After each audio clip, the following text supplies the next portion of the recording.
KTV Originals.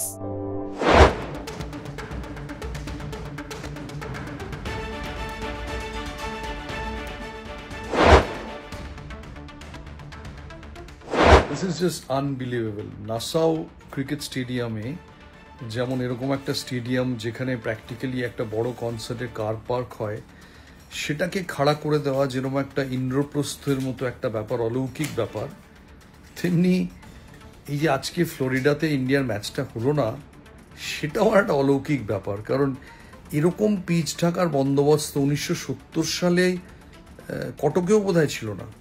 এবং একটা মাঠের মধ্যে একটা সুপার সপার কোনো রকমে আনা হয়েছে, 4টে নাকি ব্লোয়ার আনা হয়েছিল। পাকিস্তান ম্যাচের দিন সেই ব্লোয়ারগুলোও ছিল না। এবং আম্পায়ারে যখন মাঠ পরিদর্শন করছেন একদম লাস্টে ফাইনাল ইন্সপেকশনের জন্য, দেখা গেল উইকেট ঠিক আছে, কিন্তু জায়গায় জায়গায় ছোটো ছোটো জল জমে রয়েছে। এবার সেগুলোকে কোনো রকম ওটাকে ঠিক করার কোনো ব্যবস্থাই নেই, শুকোনোর কোনো ব্যবস্থাই নেই।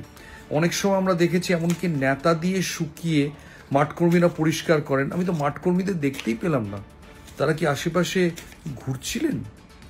অবিশ্বাস্য যে বিশ্বকাপের একটা ম্যাচ এরকম সময়ে বৃষ্টি যখন হচ্ছে না এতক্ষণ ধরে, বা খুব টিপ টিপ করে হচ্ছে, সেটা পরিত্যক্ত হতে পারে। আজকে যদি এই ম্যাচের ওপর ভারতের ভবিষ্যৎ নির্ভর করে থাকতো, কি হতো বলুন তো? ভারত যদি পাকিস্তানের এই ম্যাচটা না জিততো, হতেই পারতো।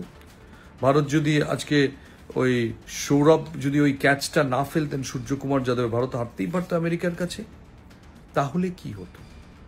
আশ্চর্য লাগছে যে এত বড় একটা টুর্নামেন্ট, সেখানে কোনো রকম ইনফ্রাস্ট্রাকচারের নাসাউতে একটা উইকেট হলো, সেটা প্রায় ভুতুড়ে বাড়ির মতো।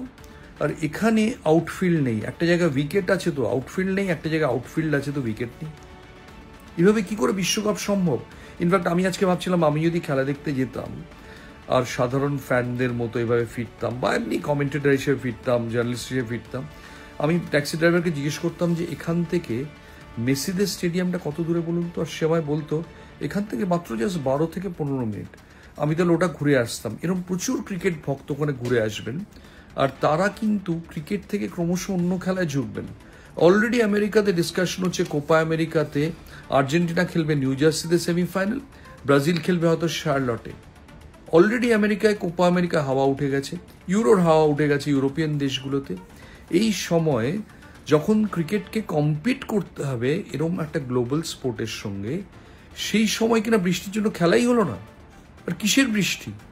আমার তো মনে হয় কমপ্লিট প্রহসন। আর যদি আমেরিকাতে আইসিসির করতেই হতো, তাহলে দেখা উচিত ছিল যে বেস্ট অফ দ্য বেস্ট কে। এবং খুব গর্বের সঙ্গে বলছি যে এই মুহূর্তে বেস্ট অফ দ্য বেস্ট হচ্ছে ইডেন গার্ডেন্সের মধ্যে পিচ ঢাকার ব্যবস্থা পৃথিবীর কোথাও নেই। আজকেও নবজোৎ সিং সিদ্ধুকে কমেন্ট্রিতে বলতে শুনলাম ইডেন গার্ডেন্সের পিচ ঢাকা।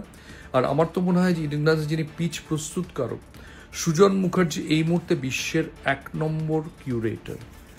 আইসিসির উচিত ছিল যে মার্কিন দেশে যদি এত সব করতেই হয়, তাহলে কলকাতার সুপার সপার, কলকাতার ব্যবস্থাকে কমপ্লিটলি কপি করা, এবং সেকেন্ডলি সুজনকে উড়িয়ে নিয়ে যাওয়া।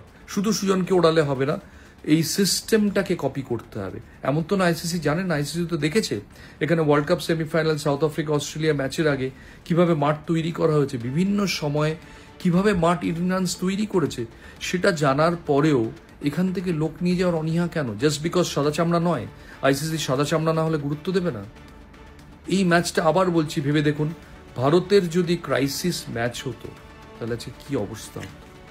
এবং পাকিস্তানের জন্য খারাপ লাগছে যে কোনো সুযোগ না পেয়েই তাদের লাস্ট ম্যাচটা চলে যেতে হচ্ছে। এত ওলটপালট যদি বৃষ্টি করে দেয়, একটা গ্লোবাল স্পোর্টে যদি এত বৃষ্টি বাধা হয়ে দাঁড়ায়, সেই স্পোর্টটার কিছুতেই গ্লোবাল থাকে না, স্পেশালি এমন একটা মহাদেশে যেখানে এমনিতেই তার অস্তিত্ব নেই। আর আরেকটা শুধু মনে হচ্ছিল যে বোধহয় অদৃষ্ট রিচার্ড কেটলবরো কোনো ম্যাচের আম্পায়ার থাকলে সেই ম্যাচ থেকে ভারত 2 পয়েন্ট পাবে, এটা বোধহয় অদৃষ্ট ভারতের জন্য রাখেননি।